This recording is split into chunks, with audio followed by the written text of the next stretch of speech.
sempat masuk LED. Sekarang masih LED nggak? Belum lagi, belum LED lagi. Tapi omsetnya cukup bagus. Tinggal serapannya yang kurang sedikit. Terus yang luar-luar itu beliau ada di Kalimantan. Ya, Kalimantan itu sudah ED, belum LED. Ya, sudah bagus perkembangannya. Ya, setelah dia bertumbuh Pak Asep kesana Kalimantan. Terus ada di Ambon. Itu dari Facebook juga. Sudah ED juga gitu loh. Udah mulai berkembang Pak Asep kesana. Dahsyat tuh. Kemudian di Sumatera Barat, ya Pak siapa namanya tuh? Pak Mahroni. Ya, itu sudah LED juga ya. Itu dari Facebook juga. Ya. Ini keren banget gitu ya. Setelah dia berkembang, kemudian Pak Asep kesana. Ini keren. Dan saya dengar cerita dari Pak Mahroni karena pernah diajak berkunjung ke BC Mustika Jaya. Dia cerita, saya ketika di closing Pak Asep, saya gabung jadi stokis. Setelah itu saya mau belanja lagi. Loh, kalau ke Pak Asep kan jauh, kelamaan gitu. Cari yang deket, yang nggak pakai ongkir gitu. Ternyata itu cuma tetangga desa gitu loh. Dekat banget tempatnya, tetangga desa dekat banget, hanya beberapa kilo gitu ya. Ada stokis. Nggak nyampe 2 kilo. Ternyata sudah DC dekat saya. Tapi yang closing saya orang Pulau Jawa gitu. Ini dahsyat banget loh. Nah, itu kemudian tetap harus bonding, harus kuat, harus mengakar, harus ada satu kedekatan, maka kemudian harus offline kayak gitu. Harus offline, harus ada kedekatan yang kemudian terbangun. Nah, teman-teman semua, kalau tadi sekali lagi bisnis konvensional, dia akan terus memikirkan bagaimana mempertahankan customer loyalnya. Misalnya Unilever lah. Unilever itu usianya sudah lebih dari 300 tahun di dunia ini. Iya. Di lebih dari 100 negara dunia dia ada. Gitu, ini dari Eropa ya. Kalau nggak salah Swedia sama mana gitu ya kerjasama ya. Belanda, Mas. Belanda. Aslinya? Belanda main kantornya di Inggris ya. Nah itu terus menjadi satu perusahaan dan kemudian dia berkembang besar ke berbagai negara. Nah yang menarik adalah ini kan bisnis konvensional tetapi berjejaring mereka berjejaring. Nah cara penanganan customernya mereka adalah diantaranya dengan mengenalkan produk lewat iklan, bikin diferensiasi produk. Unilever punya produk sampo lebih dari satu item, ya kan? Ada Sunsilk, ada Dove, ada Clear masuk nggak? Iya. Clear gitu kan? Oh banyak banget ternyata, sampo aja dia punya banyak. Tapi juga mereka dulu memulai dari satu, dikenalkan dulu sudah kuat, baru bikin varian. Ini pasarnya dikuasai dulu gitu, Nah hari ini di era disruption hari ini raksasa besar seperti Unilever itu sudah mulai apa namanya? Mereka punya yang namanya intelligent business. Mereka menganalisa, mereka melihat siapa nih potensi pesaing ya di era global ini yang kemudian terindikasi akan menggerus omset mereka. Ya salah satunya HNI. Ya mungkin kalau yang tataran perusahaan sudah agak mulai besar kayak Wings ya. Wings itu kan ada divisi Wings Food-nya, ada produk harian seperti sabun dan sebagainya kan ada mereka. Nah, mereka akan cari lagi. Kemudian yang bisa terdeteksi, ya, meskipun denyutnya masih kecil, dia hanya menggerus 0,0 sekian persen omset, itu dideteksi sama mereka. Dan HNI sudah terdeteksi. Kita sudah terdeteksi. Makanya mereka sudah datang ke kantor. Itu informasi dari Pak Firly waktu itu. Dia sudah datang ke kantor. Ya mungkin kedepannya mereka akan pengen kerjasama atau apa. Ini kan sesuatu yang kita udah mulai dilihat nih. Makanya yang spiritnya adalah kalau Pak Firly waktu menyampaikan, kita bertarung menang atau kemudian kita ngikut dia. Nah gitu. Pilihannya cuma itu. Kalau ngikut dia udah diatur semua. Kita akan direm dan sebagainya. Tapi hari ini kita secara segmentasi pasar, kita mengambil ceruk pasar yang berbeda dengan Unilever. Ceruk pasar yang berbeda ya. kita mengambil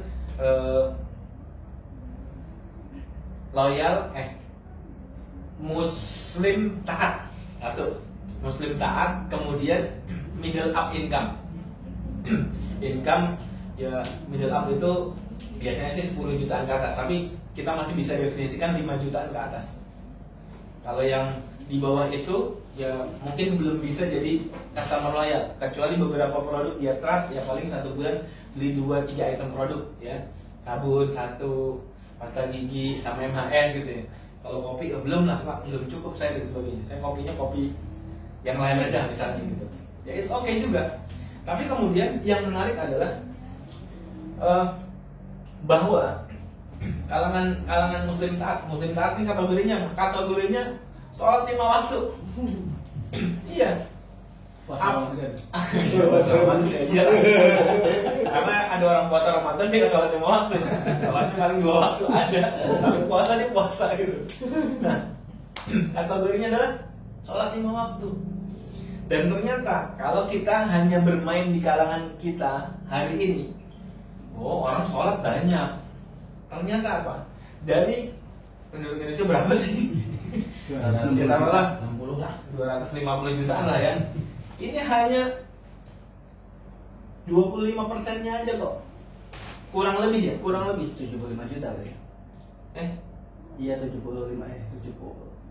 Seperlimanya, enggak, 20%-nya aja.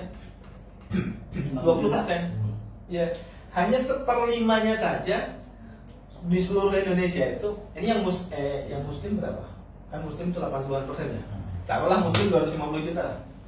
Itu hanya kisaran 40 sampai 50 juta orang. Itu segmen kita. Makanya kalau kita bilang penduduk Indonesia 250 juta, ya nggak bisa lah. Segmen itu harus jelas. Dan itu pernah disampaikan Ustaz Muslim 2 tahun atau setahun yang lalu saat inaugurasi. Dan itu bukan lontaran ucapan beliau, itu ada kajiannya. Kita ada konsultan yang dia ngomong gitu. Jadi sekelas komisaris itu ngomong itu ada konsultannya. Kita bayar konsultan nih gimana HRD ke depan seperti apa, strategi itu kayak gini bener apa enggak gitu. Salah satu yang kemudian kajiannya dipakai itu Pak Yuswo Ali, Pak Agung sering pakai dan banyak perusahaan juga pakai. Nah, kalangan muslim taat di Indonesia itu ada sekitar 20%, sekitar 50 jutaan. Nah pertanyaannya, orang 50 juta sedikit apa banyak? Banyak lah, sedikit cuma aja. Kita punya mitra, ini 50 juta nih. Kita punya mitra 1 juta aja, aktif 100 poin. Keren banget gitu loh. Iya. Kita jangan berpikir 250 juta, enggak. Itu enggak segmen kita, enggak. HNI masih dilihat, HNI itu ya perusahaan MLM syariah. Ada orang-orang yang masih ya daftar ya cuma pakai produk untuk aktif, enggak lah. Ini muslim loh, muslim taat loh. Takut dia masuk juga, bener. Ini bener loh. Ini bener, ini ada kajiannya. Ada kajiannya. Sehingga orang-orang yang merasa belum ya, Pak Fatali buktiin sendiri ada mitra kayak gitu. Ngumpul dengan teman-teman gini nih, agak-agak ground gitu ya. Kenapa dia belum 5 waktu? Jadi cerita beliau. Iya. Aduh, agak nggak enak gitu kan. Gimana? Karena dia belum sholat 5 waktu. Tapi sholat gitu. Ya mungkin sehari 2 waktu, 3 waktu mas sholat. Gitu. Ya kadang-kadang ada kelupaannya gitu. Makanya dia aduh nggak enak sama teman-teman itu gitu loh. Itu ada teman-teman. Artinya nih 50 juta orang itu angka yang besar. Kemudian dari 50 juta yang gitu penghasilannya 5 juta ke atas. Nah ini tinggal kita lihat ada berapa gitu. Kalau kajiannya Kang Randy dulu pernah saya ingat-ingat ya, angkanya mungkin sekitar 30-40an lah. 30 juta ya, 30 jutaan. Masih gede loh. Segmen artinya gini, kita jangan berpikir 250 juta lah. Apalagi miliaran orang sedunia, HNI mendunia. Nggak usah mikir itu. HNI mendunia itu adalah urusannya perusahaan, bukan kita. Kenapa? Karena yang harus menyiapkan segala fasilitas sumber daya kesiapan untuk HNI global bukan kita. Ya termasuk kayak Pak Fatoni, saya Pak Ari punya mitra di Hong Kong. Kita nggak mau ambil pusing kok. Ya sempat waktu itu kan dari manajemen minta gitu loh, ini gimana persiapan untuk RO ke depan. Saya sempat diminta gitu. Terus saya berpikir plus minusnya, untungnya untuk saya apa? Sementara secara struktur jaringan ini jalur saya jauh sekali dan sudah banyak LED. Wah, nggak profit buat saya. Dan ini bisnis, saya tinggalkan. Saya angkat tangan, ini bukan urusan saya. Kalau memang mau ke ranah sana ya perusahaan silakan. Kita difasilitasi sama perusahaan gitu loh. Toh leader-leader lain juga punya mitra di Hong Kong kan gitu. Ini bukan urusan saya, ngapain gitu kan? Saya tidak harus mengurus yang bukan urusan saya. Saya punya skala prioritas. Gitu teman-teman semua. Makanya kemudian kalau kita lihat angka ini ya. Angka ini ya taruhlah 20 juta. Ini masih angka yang sangat besar loh yang belum kita garap. Dan di era online hari ini, ya di era online maupun kita tetap bisa jalankan offline dan online-nya, angka ini yang tergarap di HNI baru berapa? Kurang dari 4 juta, baru 3 juta sekian. Berarti masih berapa? Masih 16 juta lebih. Banyak kan? Lah banyak banget. Sekali lagi kita punya mitra, masing-masing punya mitra 1 juta orang. Aktif 100-200 poin gitu kan. Paro-paro tuh. Itu udah bonusnya ratusan juta, miliaran gitu. Miliar. Besar sekali. Dan hari ini kita coba, perusahaan saja masih terus berbenah untuk meningkatkan kapasitas produksi, kapasitas layanan, gudang dan sebagainya. Ya, hari ini kita melihat HNI belum gede belum. Udah keren ya. Iya keren dibanding 2012 kita baru memulai. Hari ini sudah keren. Tapi teman-teman coba bayangkan 2 tahun lagi, 3 tahun lagi, 5 tahun lagi, 10 tahun lagi kalau kita masih hidup dan kita terus aktif hari ini, kebayang seberapa besar perusahaan. Nah tinggal kita berlop tadi projectionnya, kita ada di posisi apa ketika perusahaan semakin bertumbuh. Mana?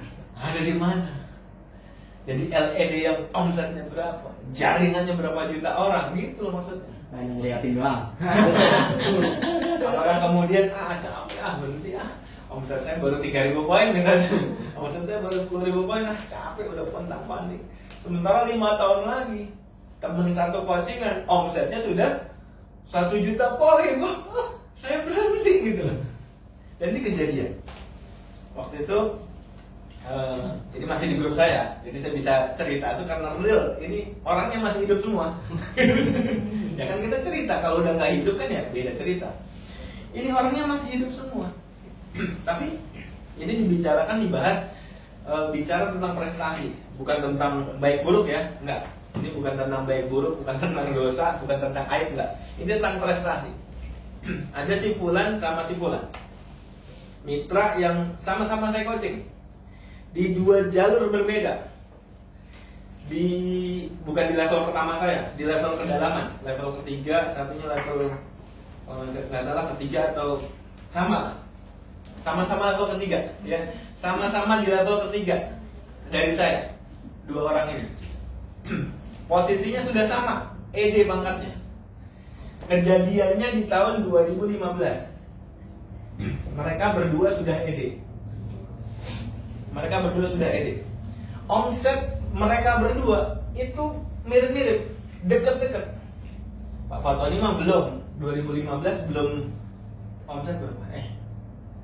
Udah LED. Oh udah. Ya, makanya nggak saya hitung.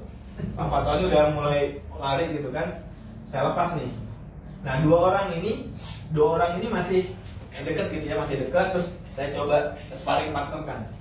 Nah rata-rata omset mereka itu sekitar 15 ribuan poin di waktu itu. ED dengan omset masing-masing ya 13 sampai 15 ribu poin. Mereka belum sampai 20 ribu poin. Yang menarik hari ini 2020. Ini tadinya sama nih, ya beda-beda 1000-2000, anggap sama. Si A omsetnya sudah sekitar 500 ribu poinan. Naik turunnya 500 ribuan poin. Si B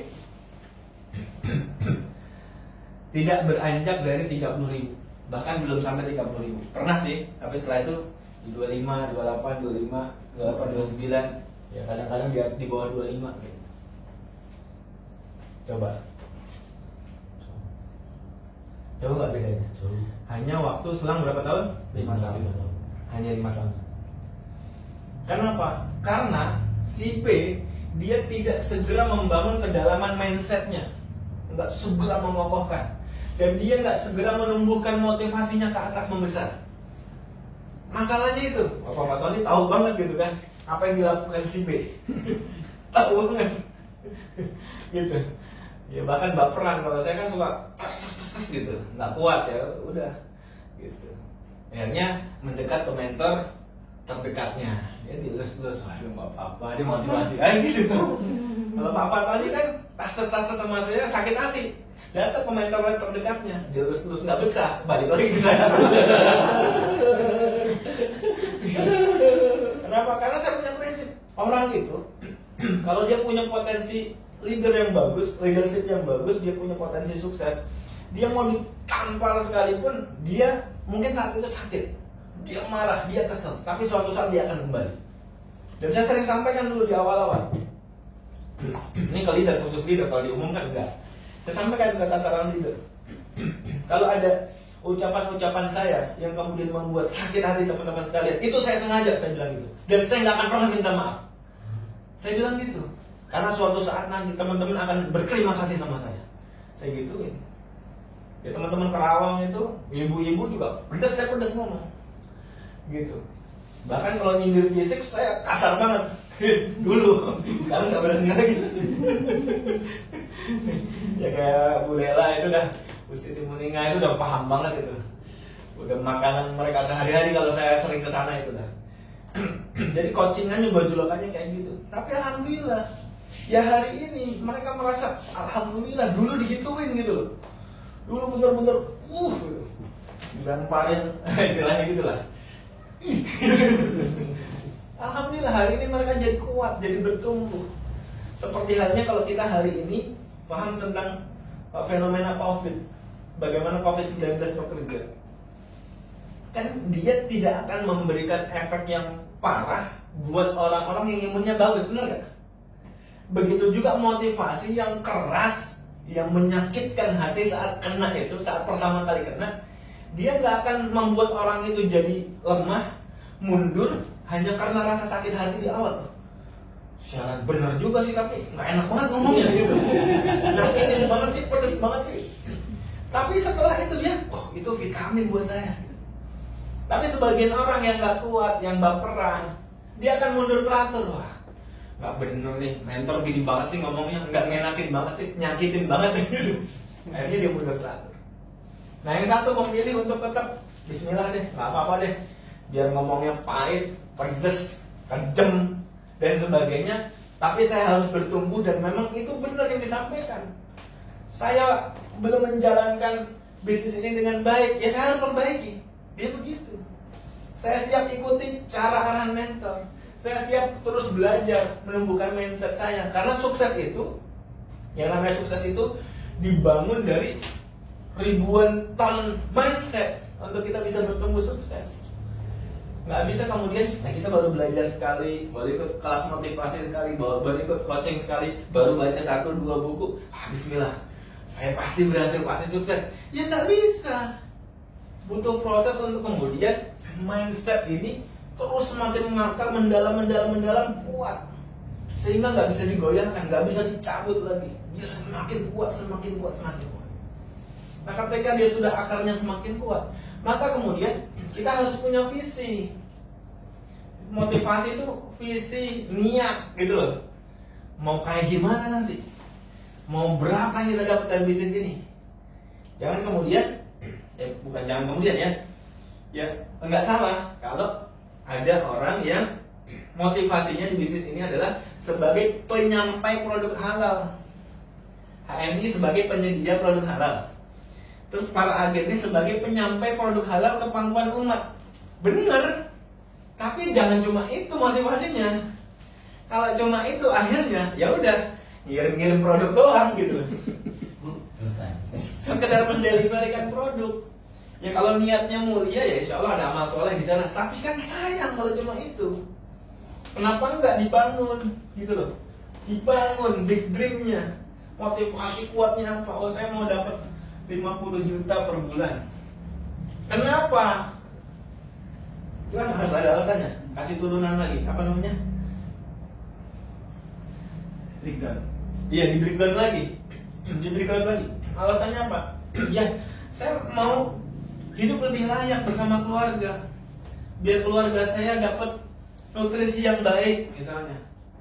Ya keluarga saya dan keluarga saya dapat nutrisi yang baik, yang cukup, rumah yang lapang, yang nyaman, kendaraan yang nyaman. Boleh nggak? Boleh. Tambahin lagi apa lagi? Oh saya pengen punya anak asuh, yatim, duafa. Berapa orang? Oh jelas itu. Dari sekian ini berapa persen yang disumbangkan? Oh jelas. Oh saya juga pengen umroh. Saya juga nanti pengen haji. Dari sekian ada yang saya tabung. Terus kapan pengen naik hajinya? Oh gitu loh. Berarti kan kalau kapan pengen naik hajinya, kapan dapat uang ini sehingga ada disisihkan untuk ditabung naik haji. Oh gitu jelas. Jelas. Ini harus besar motivasinya. Niatnya harus kuat. Kalau enggak, ya nggak bisa. Makanya Pak Fatoni bilang jangan dibalik. Jangan sekedar motivasi. Akhirnya kayak yang tadi konsultasi di dalam. Alhamdulillah Pak Surya muatin gitu kan. Dan beliau bilang apa? Saya kalau kesini semangat, tapi kalau udah pulang hilang semangatnya. Alhamdulillah Pak Surya cerita testimoni dia jadi kuat lagi kan gitu. Cuma nggak tahu kalau pulang. Udah dirusak lagi. Nah, kenapa? Karena dia memulai dari motivasi, ngelihat temennya, oh berhasil ya gitu. Fatoni dulu yang saya lihat kerja di pabrik juga begini-gini, oh berhasil. Dia termotivasi. Tapi mindsetnya belum kena, belum ngebangun, belum nancep, belum diperdalam. Ya udah, motivasi yang muncul ini cuma sebagai bubble, balon yang karena ketusuk jarum dia akan kempes, hilang.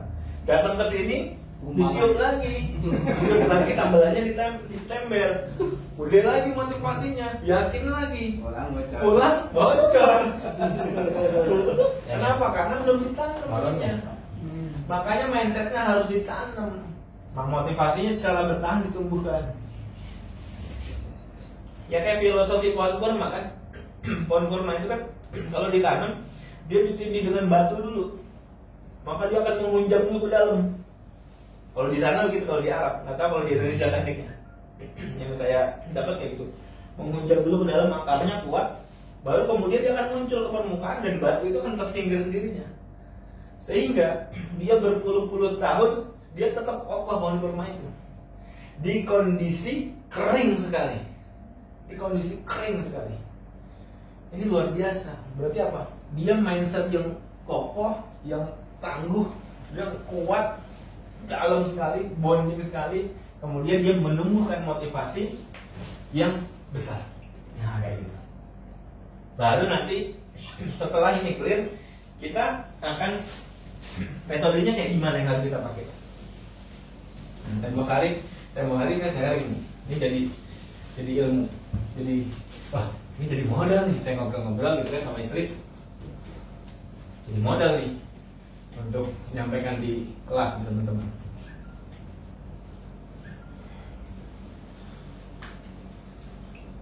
Facebook ya bos? Enggak, jangan Facebook. Nggak ada yang sifatnya privasi, rahasia. Leader, teman-teman. Saya bilang kayak saya gini. Kamu serius mau sukses di HNI? Oh mau. Pengen jadi LED? Iya. Ya, saya bilang, pengen jadi LED lagi? Iya. Gitu. Ya, karena sempat LED sekali. Itu yang mana? Sempat LED sekali. Iya. Saya bilang nggak mungkin. Saya bilang gitu. Kenapa nggak mungkin? Karena kamu belum jalanin prosesnya. Yang saya maksud adalah di metode. Metode berarti kalau kita apa? Cakep. Cara kerja benar. Cara kerja benar itu apa? PCA kan? PCA. Pakai cerita aja. Saya bilang, kamu belum loyal pakai produk HNI. Jadi LED itu keberuntungan. punya omset rata-rata 50.000 60.000 poin itu keberuntungan, saya bilang gitu. Masih stabil sekitar 50 ribuan poin omsetnya. Ini belum masuk ke ide lagi. Kenapa? Karena kamu belum loyal pakai produknya. Jadi pakai itu bukan sekedar pakai, tapi harus ada depannya, loyal. Ini dia, loyal, pakai produk harian. Aku nggak pakai kok produk harian, pasta gigi, sabun, sampo, terus deterjen, gitu kan, kopi, susu, extra food, gitu, MHS. Iya, tapi produk-produk herbanya belum. Dan kamu sendiri nggak paham. Bukan berarti kita harus paham banget gitu, ngerti banget KHT kayak Mbak Rita yang, wih keren lah, murid langsungnya Umi Sabil gitu kan. Nggak harus kayak gitu. Tapi kalau ya sudah punya pemahaman itu ya keren, bagus. Yang belum, tidak harus. Tapi setidaknya setiap kita paham tentang produk-produk HNI yang kita pakai. Maka saya bilang, saya nggak punya produk favorit. Ya kalau produk harian kan ya sabun, sampo, deterjen emang kita pakai. Jenisnya cuma itu-itunya kan. Ya kita pakai itu loyal. Nah, itu bukan favorit. Tapi ada produk-produk yang kita konsumsi ini yang hampir tidak lepas itu kita konsumsi harian tiap hari. Yang hampir nggak lepas saya konsumsi apa? Kopi Sevel. Zaitun kadang-kadang enggak. Meskipun sering saya minum, tapi kadang-kadang saya lepas, enggak minum gitu. Nah, kalau kopi Sevel sehari bisa 2, 3, kadang-kadang sampai 4 saset. Kopi Sevel. Meski kadang-kadang saya enggak dulu hari ini, tapi besoknya minum lagi gitu. Artinya hampir setiap hari saya minum kopi Sevel. Cuma itu aja. Selainnya enggak. Selainnya saya ganti-ganti. Nanti minum terus sama spirulina gitu kan. Habis ganti lagi gamat sama harumi. Saya minum harumi juga gitu. Bareng istri. Terus minum Magavit sama Andrografis. Minum apa? Hampir semua produk herba kapsul itu sudah saya minum. Kecuali yang belum. Oh, Karnokap udah. Karena dapat testimoni dari Bu Dewi Larasati. Terus akhirnya saya pelajari Karnokap di katalognya. Karena sebelumnya saya paham Karnokap itu untuk kanker, tumor, ya ketumbuhan lah ya, seperti itu. Maka ya orang saya nggak ada penyakit kanker, tumor, ngapain saya minum Karnokap? Prinsip saya gitu. Tapi pas Bu Dewi cerita, anak dia dokter, siapa namanya? Lala, ya dokter Lala ya. Ini ternyata dia punya sakit polip, semacam polip dihitungnya. Udah lama bertahun-tahun. Konsumsi produk-produk HNI udah dari dulu, dari zaman HPA dulu. Ya kalau dari luar belum sembuh. Meskipun ya sehat-sehat, tapi kalau ini lagi bermasalah, nggak nyaman banget. Dan dia nggak dioperasi juga, meskipun dia dokter, ya. Orang tuanya juga ya herbalis pilihannya. Maka ketika Bu Dewi coba pelajari tentang produk-produk, ini Karnokap bisa nih buat dia selain untuk kanker, tumor, dia juga berfungsi sebagai antivirus. Dan saya yakin kalau polip ini satu ketumbuhan bisa juga dikasih rutinkan Karnokap. Itu nggak nyampe hitungan berbulan-bulan, ya 1 bulan kurang itu bismillah sembuh. Dengan izin Allah hilang, sembuh gitu. Nah, saya coba Karnokap saat pandemi itu mulai masif gitu kan, Kota Bekasi masuk red zone, zona merah, Mustika Jaya masuk zona merah. Akhirnya, wah, ini kalau saya nggak lakukan satu antisipasi, ya kita nggak akan tahu gitu ya. Orang keluar masuk segala macam, kita nggak bisa antisipasi. Ya kita udah lakukan SOP-nya, ya standar yang dianjurkan gitu ya. Pakai masker semua, cuci tangan ketika masuk dari luar dan sebagainya kita lakukan. Tapi hanya kita harus batasi. Makanya di antara yang dilakukan di Mustika Jaya waktu itu Sabtu Minggu libur. Tadinya hanya hari Minggu libur, Sabtu Minggu libur. Jam kerja dipangkas. Gitu. Dari pagi jam 8 sampai jam 5 kita kurangi hanya sampai jam 3 layanan, ya. Nanti mentok-mentok jam 4 gitu. Terus sudah pulang biar ya mereka, karena secara psikis juga ya tim kita tuh kan ngerasa aduh, dia sering keluar ketemu orang, ngantar segala macam.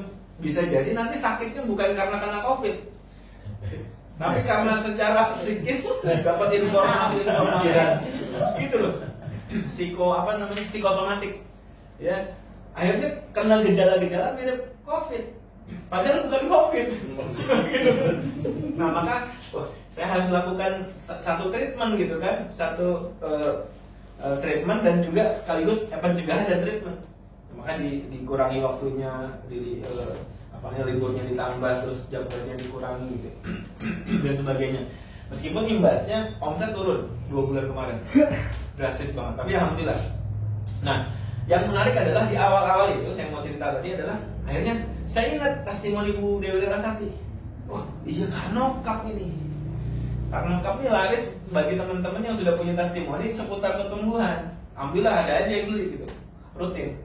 Tapi ini kan nggak ada yang punya kanker dan sebagainya. Tapi ini virus lagi banyak nih, terutama COVID yang sangat menakutkan gitu loh. Tidak terlalu berbahaya, tetapi dia cepat penularannya, dan ketika orang imunitasnya nggak bagus, kita kena. Nah kita jaga nih imunitas, daya tahan tubuh. Ternyata Carnocap itu diantaranya meningkatkan imunitas dan membasmi virus. Asli. Nah testimoni itu ini Bang Bohori, dia alergi, mungkin alergi udara ya. Kalau pagi tuh sering sekali gitu. Nih sekarang setiap pagi seluruh karyawan BC wajib minum Carnocap 2 kapsul. Sediain aja udah minum mereka 2. Beberapa hari mulai kurang gejalanya. Wah bagus nih saya bilang nih. Jadi kalau ada yang punya masalah stres, resepnya Carnocap. Testimoni sudah ada. Cuma setelah itu kita buka, ya dia nggak nerus beli sendiri. Ya nerus beli lah, udah cocok gitu loh.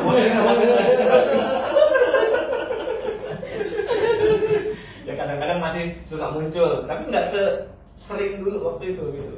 Kadang-kadang balik-balik jazz gitu, tapi nggak kayak dulu. Nah, saya mau tekankan adalah loyal pakainya.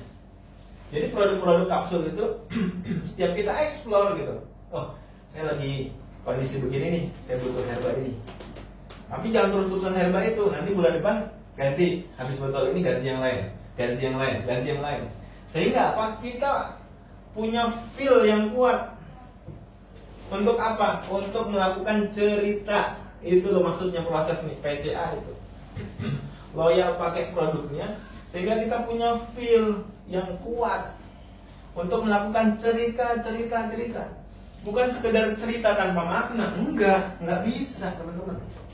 Karena di bisnis network marketing apapun, seorang pemasar yang baik, seorang leader yang baik, yang suatu saat dia insya Allah akan sukses adalah salah satu syaratnya di metode. Berarti di mindset dan motivasi sudah clear. Ini sudah clear, dia sudah great, sudah keren. Maka metodenya dia harus terus perbaiki, di antaranya apa? Di semua bisnis atau marketing, bahwa loyal pakai produknya itu sebagai sebuah syarat orang itu bisa sukses atau nggak di bisnis itu. Kalau dia nggak pernah loyal pakai produknya, ya jangan harap. Dan bisa dipastikan rata-rata mereka nggak akan lama di bisnis. Apakah kemudian ada muncul pertanyaan, kalau saya sudah loyal produknya Pak, apakah saya digaransi sukses? Ya enggak. Siapa yang menggaransi loyal pakai bisa sukses? Enggak. Karena banyak orang hari ini yang sudah gabung di HNI sudah bertahun-tahun loyal dia pakai produknya. Bahkan di atas 200 poin rutin setiap bulan untuk dia dan keluarganya. Rutin, tapi juga belum berhasil. Kenapa? Karena ininya belum clear. Gitu loh. Ketika ininya belum clear, maka proses dia berhenti di sekedar pakai. Dan dia sudah punya feel yang cukup kuat, tapi berhenti di situ. Ini sambungannya teman-teman, bisa dipahami ya? Kalau mindset dan motivasinya belum kuat, belum benar, belum kokoh, belum dalam, belum bertumbuh besar, maka loyal pakai ini hanya menghasilkan feel yang tidak berimbas kepada kemauan kuat dia untuk terus melakukan cerita. Nyambungnya begini. Istri mami, saya ulang lagi. Kalau seseorang dia gabung di HNI, termotivasi nih, tapi motivasinya anak-anak ayam tadi. Saya berhasil, dia bisa, saya juga pengen lah, gabunglah dia. ikut pertemuan, ikut home sharing, ikut training bahkan gitu ya, yang online diikuti semua. Tapi kemudian dia nggak paham bahwa alurnya dia harus tumbuhkan mindsetnya dan segera motivasinya diperkuat. Mindsetnya harus kuat sekali, dalam sekali, kokoh sekali, nggak bisa dicabut, dan segera motivasinya ditumbuhkan di bisnis ini. Nah, dia lupa melakukan itu. Yang penting mah saya gabung, saya pakai produknya. Kan katanya untuk sukses PCA aja gitu kan. Ya benar, tapi ini kan hanya sebagai membahas cara. Di training-training besar nggak mungkin membahas ini secara detail, nggak mungkin. Itu harus di kelas-kelas kecil. Di training-training besar itu yang efektif adalah membahas cara dan motivasi. Membentuk mindset itu nggak kuat.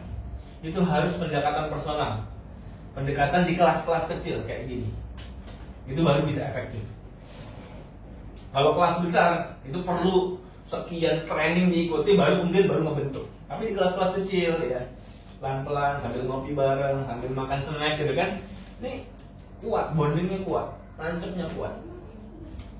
Nah, kalau ini belum clear, dia loyal pakai produknya rutin, wah cocok. Saya nggak mau kopi yang lain, pokoknya kopinya Sevel. Bahkan haji aja nggak mau. Apalagi kapal api, ABC ya nggak mau lah. Gitu. Nggak level banget gitu. Pokoknya kopinya saya cuma 7 elemen. Udah kuat banget feel-nya. Tapi karena dia nggak kuat mindset motivasinya, maka ini nggak akan keluar mulutnya, suara dari mulutnya untuk cerita tentang pakai produknya. Jari-jari itu nggak akan posting itu di HP, di laptop dia, nggak akan posting di Facebook, nggak akan posting di status WA, nggak akan posting di Instagram, nggak akan posting di mana-mana tentang produk HNI, tentang bisnis HNI yang dia ikuti. Dia nggak akan posting. Kenapa? Karena ini nggak nyangkut, gitu loh. Makanya ini kemudian segera loyal pakai produknya, feel-nya kuat, maka dia akan bunyi mulutnya, maka jari-jarinya akan lincah, gitu. Pertanyaannya, kalau dia sudah punya ini, kemudian sudah loyal pakai produknya, sudah kuat sekali feel-nya, sudah rutin cerita, apakah jaminan sukses? Enggak ada jaminan. Sampai di sini belum ada jaminan, nggak ada, ya nggak ada. Sampai kemudian dia mau untuk kemudian melakukan ajakan. Ya kalau cerita-cerita aja kan bahasa pantang diikat, ya di contohnya diikat gitu ya. Itu bahasanya kan diikat. Kalau dia sekedar cerita ya nggak ada jaminan lah. Mungkin orang tertarik dari cerita dia, tapi yang closing orang lain. Gitu. Ikut orang lain. Saya udah cerita kemana-mana Pak. Jadi closing nggak? Enggak. Diajak nggak? Nggak diajak. Iya wajar lah. Ikutnya sama orang lain. Tapi tertarik sama cerita Anda gitu. Harus diajak dulu. Diajak gabung.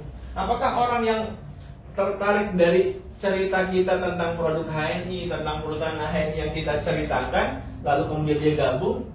Setelah banyak orang gabung, jaminan kita sukses? Enggak, belum, gitu.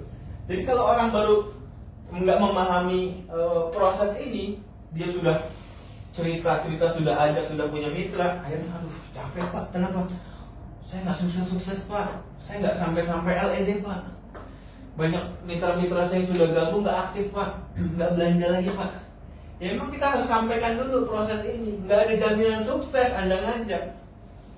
Kalau Anda mau sukses, maka pastikan orang-orang yang sudah Anda ajak itu dibina, biar nggak binasa gitu loh. Harus dibina. Karena orang yang sudah dibina saja belum tentu dia bisa berhasil. Tapi kalau kemudian kita masih membina, suatu saat ya Allah mah kasihan lah sama kita. Setidaknya kayak gitu. Artinya apa? Kita sudah memantaskan diri, melakukan satu effort, satu ikhtiar terbaik, yang harapannya suatu saat nanti ketika ikhtiar kita sudah terbaik, ya Allah yang menyempurnakan hasilnya. Sehingga ketika kita sukses dengan pemahaman tadi, kita nggak akan pernah sombong. Karena orang kalau nggak dengan pemahaman tadi, dia akan sombong. ya pantaslah saya berhasil. Oh, saya kerja keras, saya belajar, saya punya mindset yang bagus, saya motivasi saya kuat, saya kerja, saya totalitas, saya bangun tim, saya bangun mitra, saya bersama mitra, maka saya berhasil. Ya sombong dia.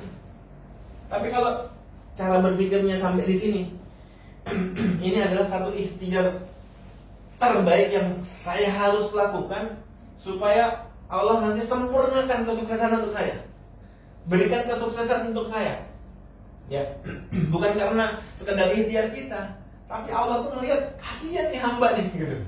Sudah melakukan upaya terbaik, ikhtiar terbaik, doa terbaik, amal-amal juga diusahakan terus diperbaiki, maka insya Allah dia akan sampai pada kesuksesan. Nah, dia akan sukses insya Allah. Suksesnya gimana? Ya sampai tata